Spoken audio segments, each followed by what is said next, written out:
হরে কৃষ্ণ প্রিয় ভক্তবৃন্দ, সকলে আশা করি ভালো আছেন। আজ আমি যাচ্ছি শেখরনগরের ঐতিহ্যবাহী শ্রী শ্রী মা কালীর পূজা দর্শনের জন্য। চলুন আপনাদেরকেও দর্শন করাই। যেতে যেতে এই ঐতিহ্যবাহী পূজা সম্পর্কে কিছু তথ্য চলুন জেনে নেওয়া যাক। মুন্সিগঞ্জের সিরাজদিখান উপজেলার শেখরনগর গ্রামে শ্রী শ্রী মা রক্ষাকালী পূজা অনুষ্ঠিত হয়। এই কালী পূজাটি বাংলাদেশের অন্যতম বৃহৎ কালী পূজা। প্রতি বছর চৈত্র মাসের অমাবস্যা তিথিতে এই পূজা অনুষ্ঠিত হয়। এই কালী পূজাটি প্রায় 500 বছরেরও পুরানো। স্থানীয় ঋষি সম্প্রদায়ের মানুষেরা বাংলা 901 সাল থেকে এই পূজা করে আসছেন। এই পূজা উপলক্ষে দেশ বিদেশের বিভিন্ন স্থান থেকে কালী ভক্তরা শেখরনগরে আসেন। আর এই শেখরনগরের পূজার বিশেষ কিছু বৈশিষ্ট্য আছে। তা হচ্ছে এটি বাংলাদেশের সবচেয়ে বড় কালী পূজাগুলোর মধ্যে অন্যতম। এই পূজাটি প্রায় 500 বছরেরও পুরানো। এখানে কালী ভক্তদের সমাগম ঘটে। আরও বলছি, তার আগে দেখুন তো কি প্রচণ্ড ভিড় এইখানটায়।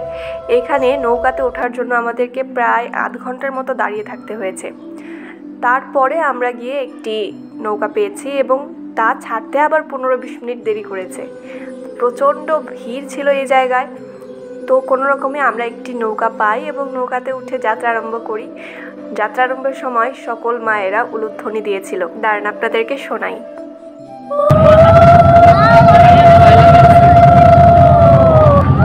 তো যেখানে ছিলাম, বৈশিষ্ট্যগুলোর মধ্যে অন্যতম একটি বৈশিষ্ট্য হচ্ছে এই পূজা উপলক্ষে এখানে শুধু যে কেবলমাত্র সনাতন ধর্মাবলম্বীদেরই সমাগম ঘটে তা কিন্তু নয়, সব ধর্মের মানুষের অংশগ্রহণ হয় এই পূজাতে।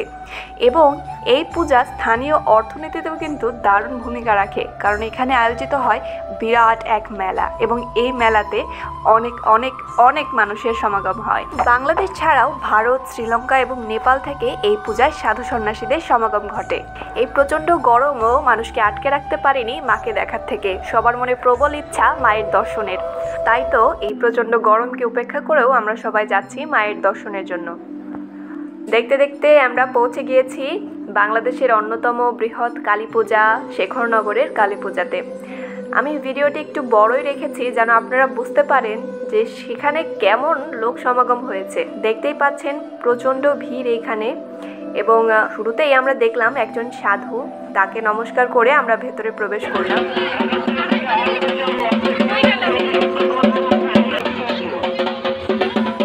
মন্দির প্রাঙ্গণে এসে কিন্তু আমরা উপস্থিত হয়েছি। শেখরনগরের এই কালী মন্দির শ্রী শ্রী মা রক্ষাকালী মন্দির নামেও কিন্তু পরিচিত, যা বাংলাদেশের অন্যতম প্রাচীন এবং বিখ্যাত একটি কালী মন্দির। যেহেতু প্রায় 1 বছর পর মায়ের দর্শন পায় ভক্তরা, তাই ভক্তদের এখানে ঢল নেমেছে। প্রচণ্ড ভিড়ের মধ্যে ঠেলাঠেলি করতে করতে আমরা কিন্তু পৌঁছে গেছি মন্দিরের ভেতরে। দেখতেই পাচ্ছেন প্রচণ্ড ভিড়। আপনারা যারা আসবেন চেষ্টা করবেন খুব ভোরবেলা বের হওয়ার জন্য, তাহলে হয়তোবা ভিড় একটু কম থাকবে। প্রচণ্ড ভিড় এবং এখানে ভক্তরা মাকে ভোগ চড়ানোর জন্য ভোগ নিয়ে এসেছে এবং সেখানে পূজারীরা কি করছে, সেই ভোগটা নিচ্ছে, নিয়ে মায়ের প্রসাদী ফুল, মায়ের চরণে স্পর্শ করানো ফুল কিন্তু সে ভোগে দিয়ে দিচ্ছে। এইবার আপনাদের দর্শন করাচ্ছি মায়ের অপরূপ রূপ। রামপ্রসাদের একটি বিখ্যাত গান, কালী নামের দাউড়ে বেড়া, ফসলে তো শ্রুপ হবে না, সে যে মুক্ত কেশি শক্ত বেড়া, তার কাছেতে জম ঘেঁষে না। মায়ের রূপ দর্শন করে কেন জানি না বারবার এই গানটি আমার মনে পড়ছিল। অপরূপ সৌন্দর্য মায়ের রূপের। যদিও প্রচণ্ড ভিড় থাকার কারণে ভালো মতো ভিডিও করতে পারিনি, তবুও যেটুকু আমার দ্বারা সম্ভব হয়েছে আপনাদেরকে দর্শন করালাম। এবারে যে জিনিসটি আপনাদের দর্শন করাবো তা কিন্তু সত্যিই খুবই বিরল। এটি হচ্ছে মায়ের রূপার মুকুট। মন দিয়ে আপনারা দর্শন করুন।